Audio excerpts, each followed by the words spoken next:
Iran's Supreme Leader Ali Khamenei sent Foreign Minister Abbas Araghchi to Moscow on Thursday, April 17th, with a letter for President Vladimir Putin.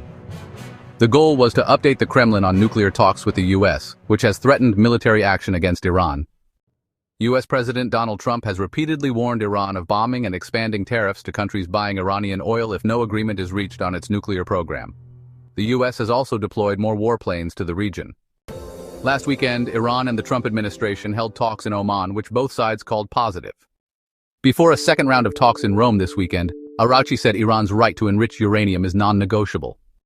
Russia, a close ally of Iran, plays a key role in the nuclear negotiations as a United Nations Security Council member and a party to the earlier nuclear deal that Trump abandoned in 2018. Araghchi told Iranian state TV that Iran had consulted closely with China and Russia on the nuclear issue. He called this visit a good chance to talk with Russian officials. So, the letter Araghchi brought to Putin covered regional and bilateral topics. And, Putin later met Araghchi at the Kremlin. Western countries claim Iran is enriching uranium to levels beyond civilian use, close to what is needed for a bomb. Iran, on the other hand, denies seeking nuclear weapons and insists on its right to a peaceful nuclear program.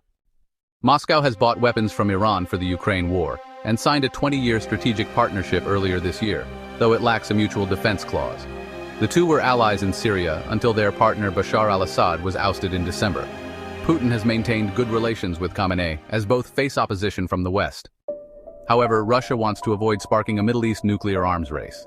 Russia has called any military attack on Iran illegal and unacceptable. When asked if Russia would manage Iran's enriched uranium under a future deal with the U.S., the Kremlin declined to comment.